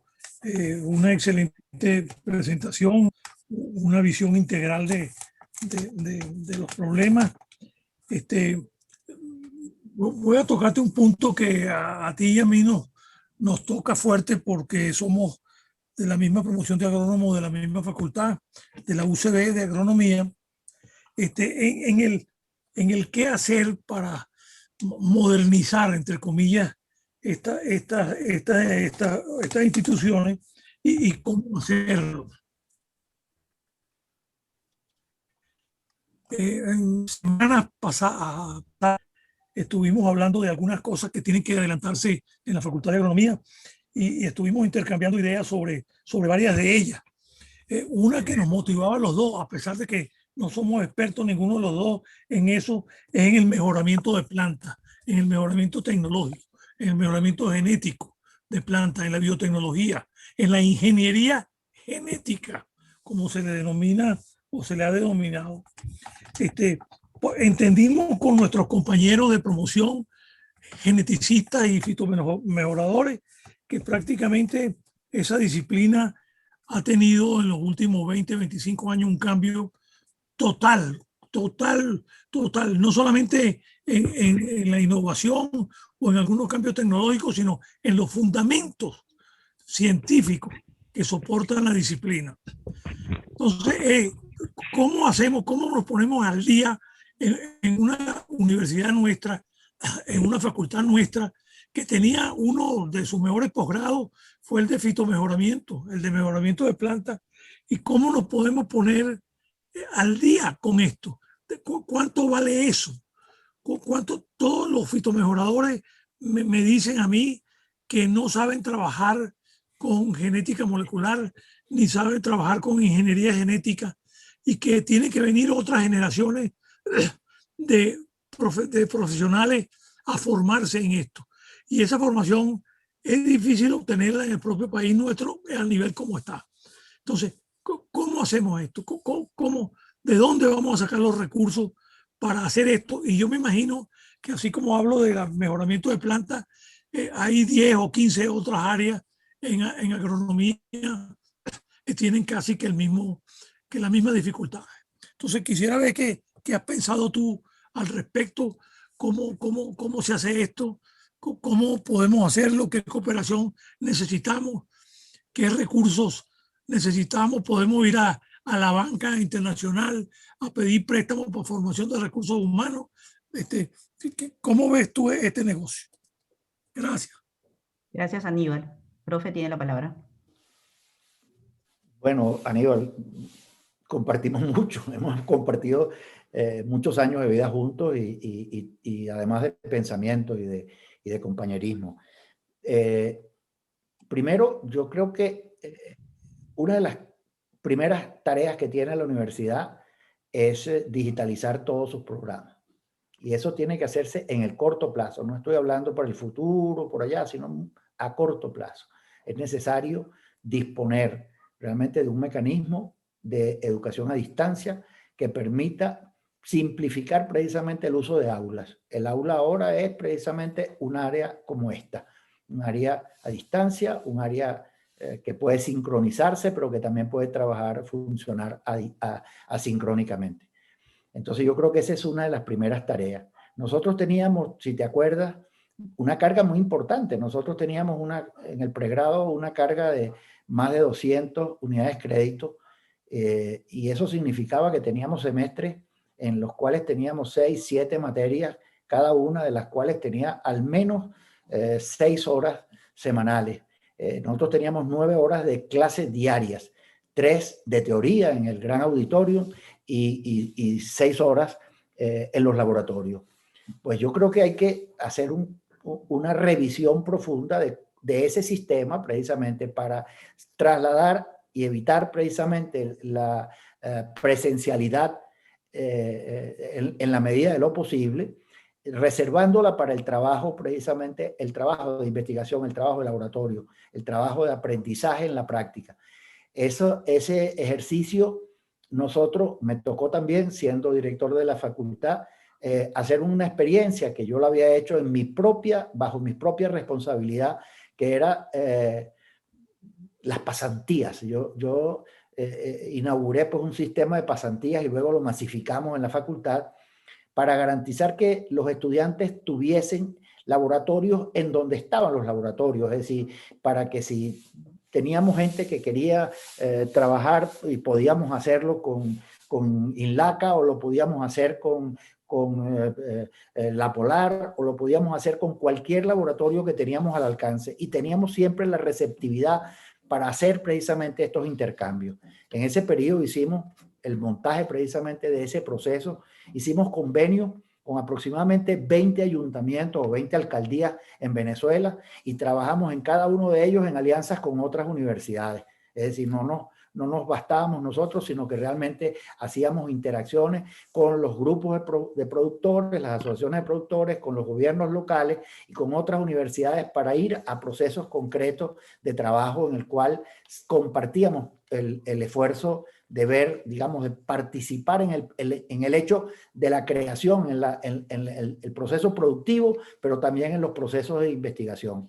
En el caso concreto lo hicimos también con investigaciones en el área de las carnes, en el área de la leche. Hicimos realmente muchas experiencias en esa orden. Yo creo que eso precisamente hay que retomarlo. Yo lo que creo es que el proceso es que la crisis de la universidad es probablemente tan profunda como la crisis de la empresa privada. No todas las empresas están solventes, no todas las empresas están en este momento en operaciones en las cuales generen excedentes. La mayor parte de ellas está trabajando apenas cubriendo gastos operacionales. Entonces, realmente el proceso es un proceso que, digamos, supone un ganar y ganar. Es decir, tanto para la empresa privada como para la universidad, el poder ir a ese encuentro.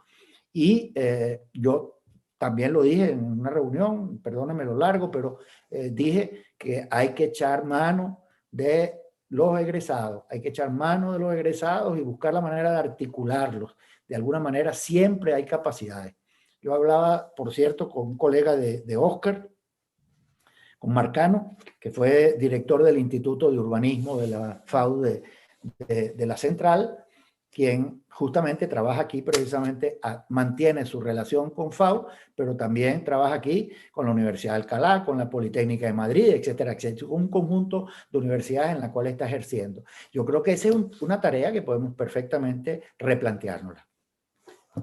Gracias, Carmelo. Ha pedido la palabra Juan Manuel, pero voy a leer una de las preguntas para intercalarla.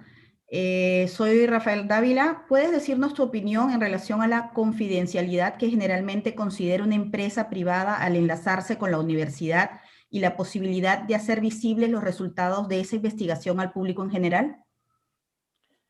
Bueno, ciertamente ahí hay, digamos, los problemas de los celos, sobre todo cuando hay de por medio patentes y cuando hay de por medio investigación que va a generar patentes. Entonces, realmente allí hay un respeto y la universidad allí tiene que, digamos, hacer o hace sus propias patentes o trabaja en las patentes de la empresa privada guardando la confidencialidad.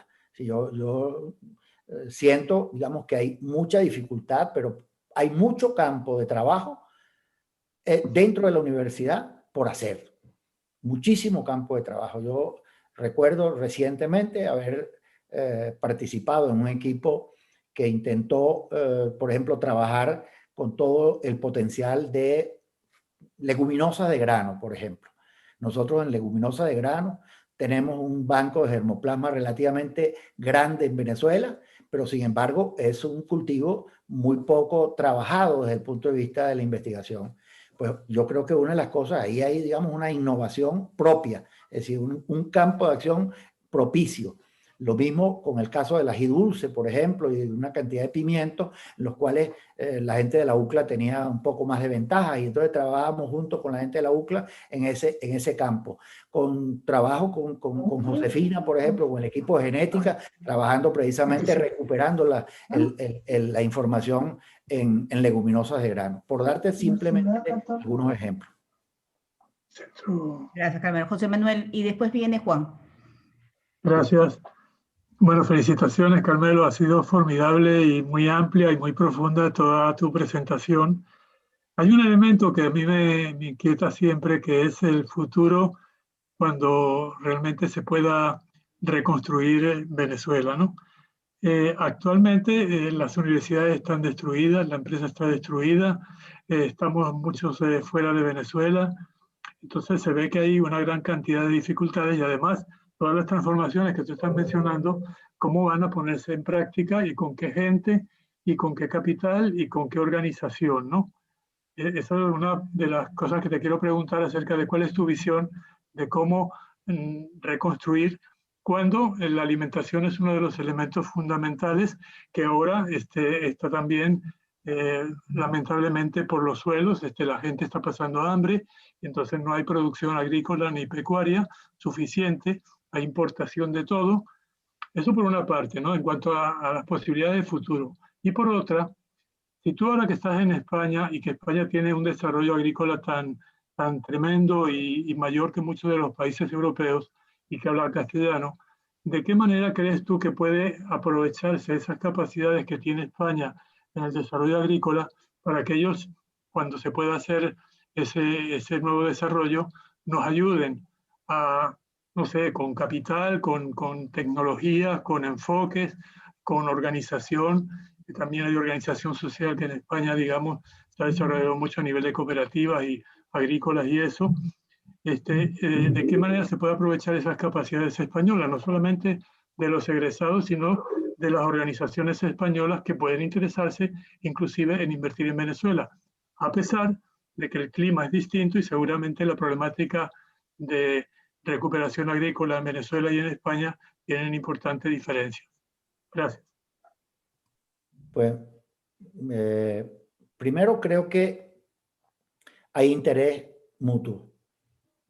Cualquier empresa le interesa el mercado venezolano.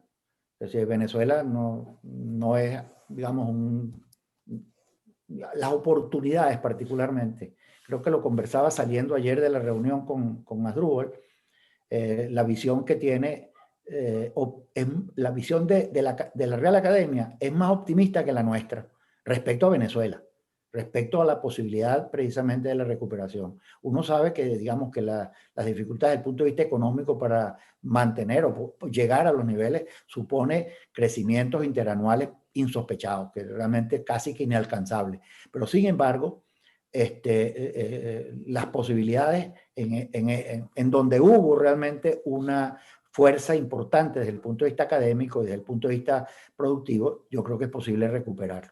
La otra alternativa es la alternativa de alianzas entre varios países. no solamente entre España y Venezuela, sino eventualmente hicimos, por ejemplo, un esfuerzo con un grupo. Aquí hay mucho trabajo, mucha producción en este momento de fertilizantes orgánicos, de mejoradores, de estimuladores, etcétera, foliares o al suelo, etcétera. Y eso tiene la posibilidad de desarrollarse en alianzas múltiples. Colombia, Perú lo están utilizando. También muchos países que están haciendo exportación de productos a España. Por ejemplo, en frutas, la producción de berries en España es insuficiente, muy pequeña.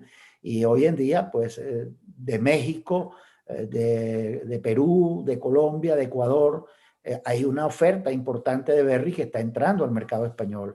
Y así sucesivamente, con bananos igualmente. Es decir, hay una cantidad de áreas de trabajo en las cuales es posible lograr alianzas e intereses de parte tanto de la industria como digamos, de los sectores productivos, como de las universidades españolas, a las que, por supuesto, las que he podido tener un poquito más de conocimiento en el resto, que las del resto de Europa, aunque he tenido la oportunidad de estar digamos, en universidades francesas o suizas, en Lausana, pero realmente mi conocimiento es muy limitado, digamos, en el amplísimo campo de lo que ha sido el desarrollo de las universidades europeas. Gracias, Carmelo. Antes de Juan, voy a leer una pregunta que es la última que hay en el chat. Le damos la palabra a Juan y después el profesor Eduardo ha pedido la palabra nuevamente. Entonces, felicitaciones, doctora Ekarri, una presentación con muchos retos para iniciar ese camino de nuevas tecnologías en el agro en general. Sería interesante montar la hoja de ruta para que cuando se tenga recursos y cambios en la situación país, ¿quién debería montarla o diseñarla? Bueno, aquí puede ser también que yo sea un poco exagerado, pues. Creo que el reto fundamentalmente hoy en día en Venezuela es societal. Es decir, yo creo que si algo tenemos es que descargarnos de esa vieja idea de que todo tenía que venir de políticas públicas. Yo creo que este es un momento necesario de considerar el tema del desarrollo de la sociedad, más que del desarrollo o la recuperación del Estado. La crisis del Estado es insoportable y es más bien un hándicap para cualquier propuesta que se haga en este momento. Yo creo que hay iniciativas que debe tomarlos el sector privado conjuntamente con la academia. Cuando me refiero al sector privado, no me refiero solamente al sector industrial, tanto aguas arriba, generadores de agroinsumos, sino también como la agroindustria procesadora de alimentos. Y por supuesto los agricultores. Digamos, aquí también habrá que hacer algunas consideraciones. En el caso español, todo el tema de la pequeña producción se ha resuelto por la vía de las cooperativas agrarias. Venezuela todavía se mantiene una estructura parcelaria, digamos, muy nutrida desde el punto de vista del número de organizaciones o de pequeñas unidades más bien que organizaciones, pero que su papel, su presencia dentro del mercado, en el aporte a la alimentación del pueblo es muy baja y en consecuencia hacen una especie de peso de rémora dentro de todo el proceso. Entonces yo creo que hay que tener un poco de diferenciación, primero de los procesos, vamos a llamarlos así, los procesos agrarios, esos procesos que tienen un altísimo contenido social, para diferenciarlo de los procesos agrícolas, que son aquellos que están relacionados fundamentalmente con los grandes objetivos sociales que tienen que ver básicamente con la alimentación, con el tema de la suficiencia de oferta alimentaria para garantizar problemas, digamos, de alimentos con buena productividad, con alimentos sanos, con muy buenas calidades, que sí se pueden lograr. Gracias, Carmelo. Ahora sí, Juan, ¿tienes mute? Quítale el mute. Perfecto. Bueno, buenas tardes. Felicitaciones al doctor Ekarri por su integradora y retadora conferencia. Yo quería hacer unos comentarios más sobre la naturaleza de la investigación y las soluciones tecnológicas en el sector agrícola. Me parece que buena parte de las grandes soluciones son pocas a nivel generalizado, y buena parte de las soluciones tecnológicas tienden a ser muy locales, porque dependen mucho de las condiciones, no solamente del cultivo, sino de los suelos y del clima que ocurren en esas zonas. Así Es así que, por ejemplo, en los años 70, finales de los 70, comienzos de los 80, hubo dos trabajos de integración de la información edafoclimática, principalmente a nivel del país, uno por el Ministerio del Ambiente, que resultó en las unidades naturales homogéneas, iba un poco más dirigido hacia la parte ambiental, y otro por parte del INIA o FONAYAP en aquel momento, que hicimos una síntesis de esa información muy parecida a la del Ministerio del Ambiente, pero con más sentido agrícola. Y establecimos las unidades agroecológicas al norte del Orinoco. Estamos hablando entre 600 y 700 combinaciones de suelo y clima diferentes que ameritarían ciertas soluciones tecnológicas propias de cada una de esas zonas. Eso demuestra la complejidad, la gran variedad de situaciones que tenemos en el caso venezolano. Si vemos el caso argentino, tenemos las pampas, son muy homogéneas, muy buenas tierras. El caso de Brasil, en general, son tierras de muy baja calidad, pero muy homogéneas también, mientras que en el caso venezolano, como en el caso colombiano también, tenemos una gran diversidad de condiciones, y eso amerita gran cantidad de investigación y de soluciones tecnológicas. Por eso es que, por ejemplo, en el INIA se constituyeron 21 estaciones experimentales en el país. Así es. Y en los años 60, aproximadamente en los 60, creo que fue 60, 70, hubo una iniciativa que a mí me parece que tuvo mucho éxito, que fueron las fundaciones Foremaíz, Fundación de la Ajonjolí, Fundación del Cacao, del Café, etcétera, en el cual convergían los intereses de productores, de agroindustria, de la academia, en este caso el FONAYAP y en algunos casos las universidades, y el Ministerio de Agricultura de aquel momento también. Esos 4 o 5 grupos se unieron, y sobre todo el sector agroindustrial y el sector de productores proveían los problemas, señalaban los problemas principales y ayudaban con el financiamiento, mientras que el INIA y las universidades iban a la solución de problemas a través de vía experimental en campo. Entonces, eso fue a mí me parece que fue muy exitosa, porque se conjugaban todos los intereses, todo el mundo ganaba. Ganaba el ministerio, ganaba el INIA, ganaba los productores y ganaba la agroindustria también. Y creo que eso es un ejemplo a seguir, que pudiera ser útil también, lo cual requeriría, en la actual condición, que el sector privado tendría que tener mucho más participación que la que tiene actualmente. Muchas gracias. Oye, Juan, gracias. Siempre te leo, siempre te estudio. Realmente siempre ha sido una guía por tu trabajo constante y muy creativo. Hace, creo que unos 2 o 3 años, me parece haber visto, sí, ahí está Jesús Viloria.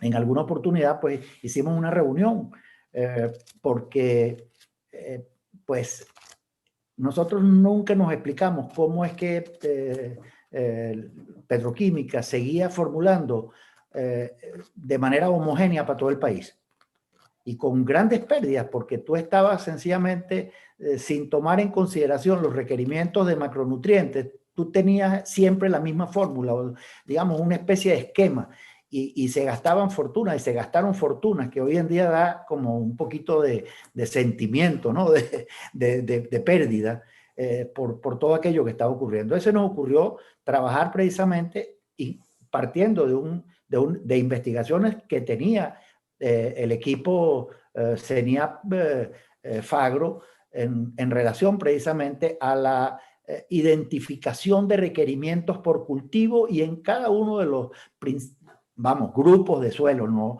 No era al nivel de especificidad que tú lo has planteado, sino que realmente eran por grandes unidades agrológicas. Entonces allí, pero era posible en esas unidades hacer una zonificación para los efectos de la producción. Había que hacer las variaciones, por supuesto, pero que no costaban nada. Y entonces hubo un planteamiento precisamente de hacerlo, ya no solamente con petroquímica, sino hacer precisamente una iniciativa que se estaban desarrollando, de ver cómo se utilizaban precisamente materias primas y algunos insumos naturales para hacer precisamente una producción de fertilizantes más o menos orgánicos que pudieran ser específicos para las distintas áreas del país, porque era distinto lo que ocurría en los Andes, las necesidades que sé yo qué, pues fertilizantes para la zanahoria en Pueblo Nuevo, o lo que estaba requiriendo muy probablemente los productores de tomate de Guárico. Sí, ese tipo de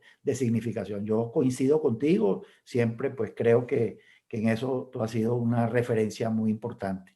Y gracias a Jesús que anda por allí, creo que está todavía en la reunión. Pues gracias por precisamente haber permitido que desarrolláramos aquellas iniciativas, lamentablemente frustradas. Gracias, Carmelo. Profesor Eduardo, tiene la palabra. No hay más preguntas, nadie más ha pedido la palabra, así que si quiere puede rematar. Está en mute, por si acaso. Avísenme si me están oyendo porque tengo a veces problemas de comunicación. Pude oír las últimas intervenciones. Entiendo, Vivian, que no tenemos más personas anotadas en la solicitud de uso de palabra.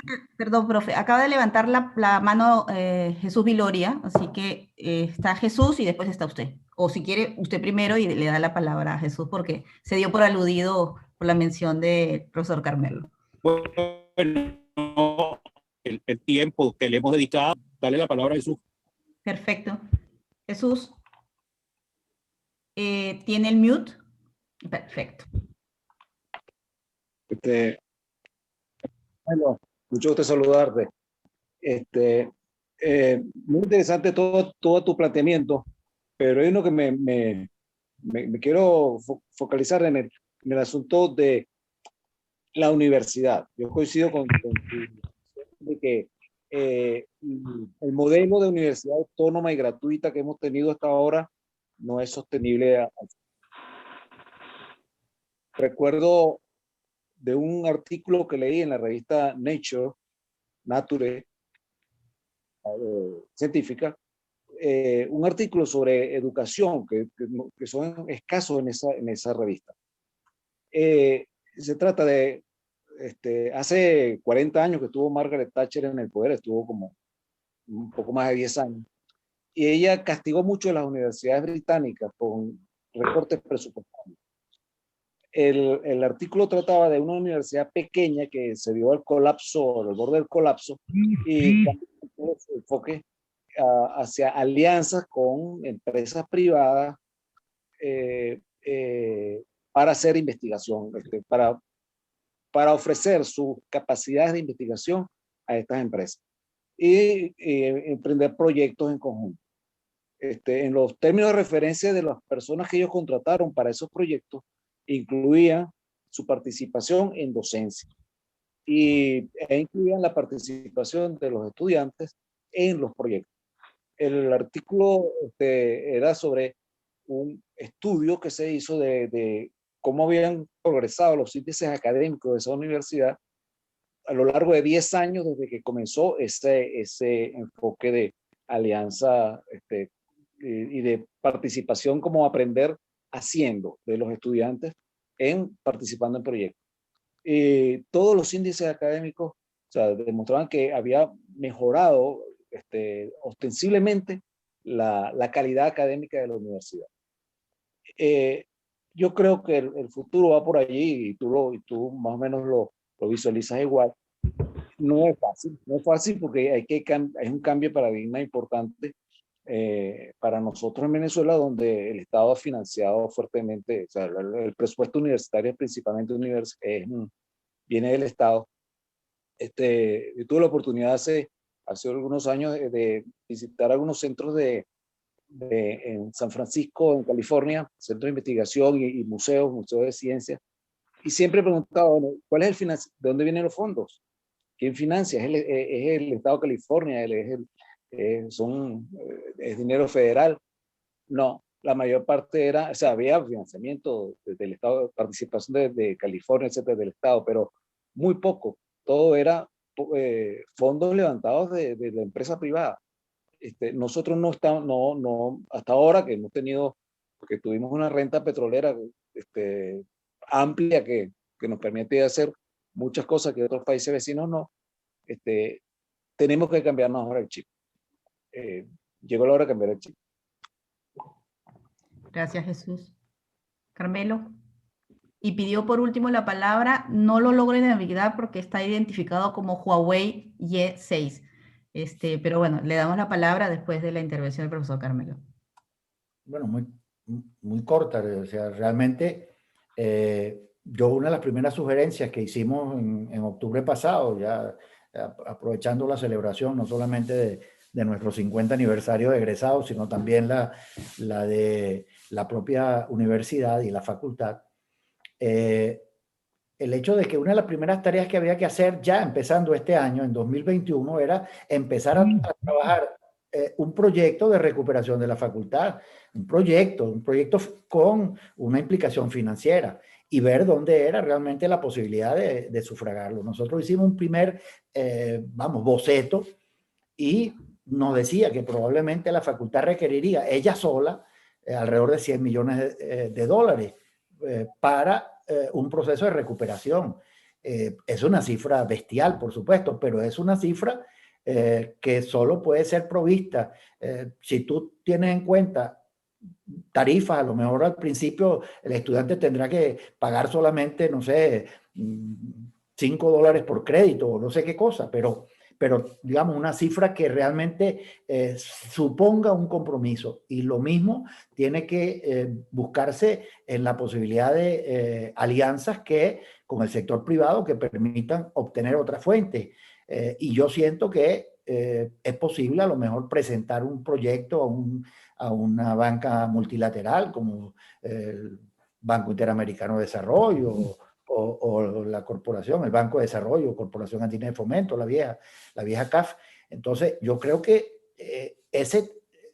si pensás solamente que necesitas los recursos, pero no te pones realmente a buscarlo, realmente es una especie de pérdida de tiempo. Yo creo que una de las cosas que hay que hacer es avisorar. Yo creo que una de las responsabilidades que tiene, yo se lo dije a Lino Lugo, quien está en una de las comisiones trabajando precisamente un poco en la revisión de la facultad, le decía, mira, empieza a crear los equipos de trabajo, coordina, llama gente. Estoy seguro de que en el caso concreto de nuestro grupo había un núcleo importante, Aníbal, Clemente, había qué sé yo qué, Bernardino, una cantidad de gente dispuesta a trabajar, a meterle el pecho a la facultad.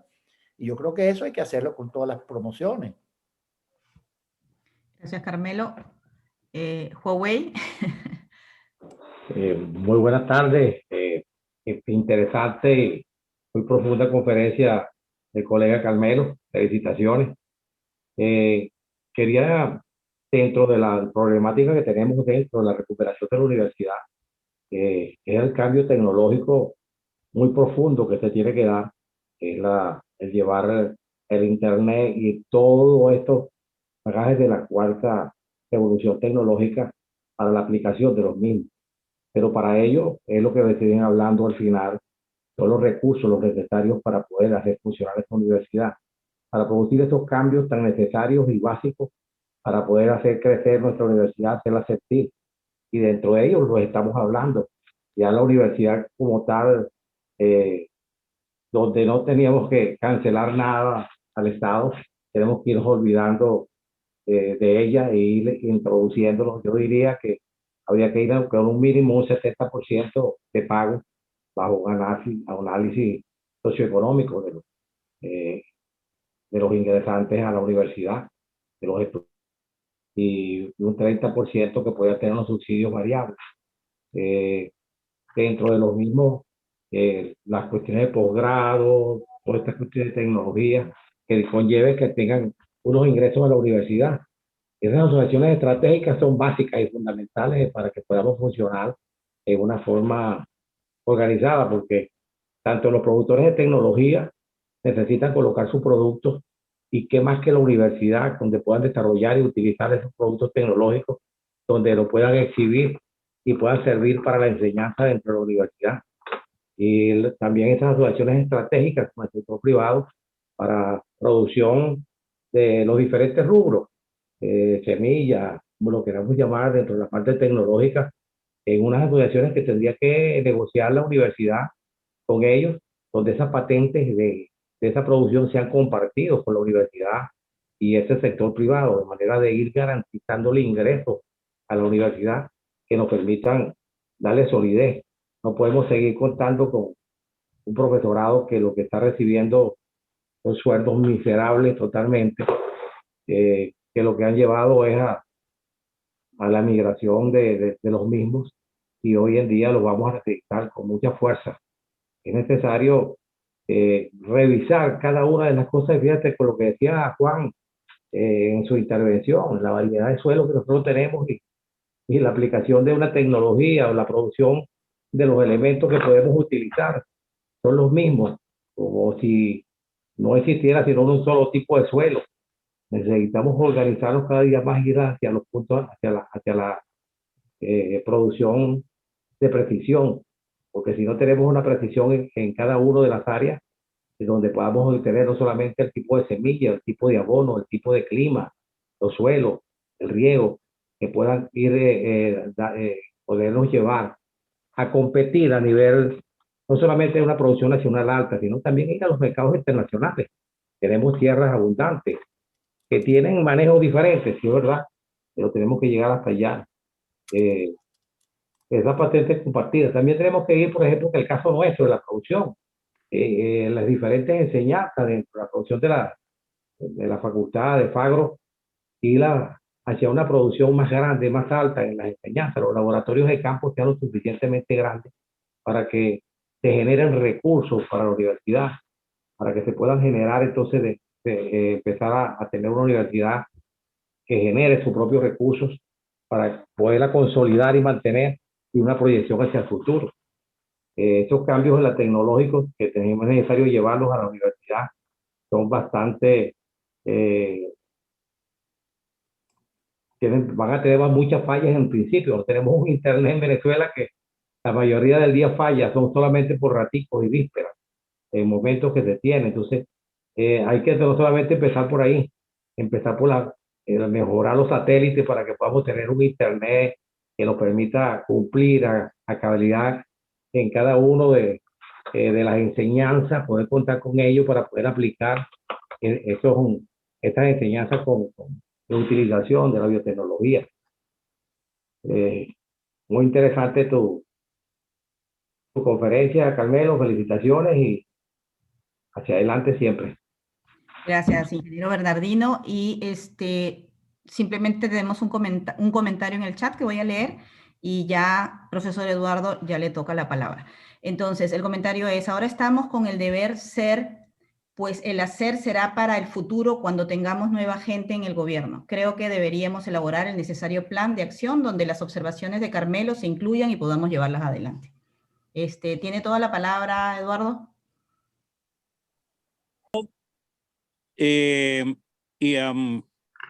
Bueno, entonces le decía que agradecía a todos los presentes, a todos los que han hablado, a todos los que han contribuido a complementar la rica presentación de nuestro colega. Nuevamente. Invitarlos a continuar comunicándose con la academia. Agradecerles la participación. Creo que ya se nos está yendo la gente. Carmelo, muchas gracias. Y no sé, unas palabras de despedida. No, mira, profundamente agradecido con la academia, con la Universidad Metropolitana, con este auditorium, realmente con mis compañeros, todos quienes han estado allí. Para mí es realmente gratificante el poder estar compartiendo algunas ideas. El que me hayan dado este protagonismo para mí es de una gran honra. Así que les agradezco muchísimo a la academia, a los organizadores, a todo el equipo de la academia y a los participantes, a todos, realmente por haber estado aquí, pues unos cuantos minutos.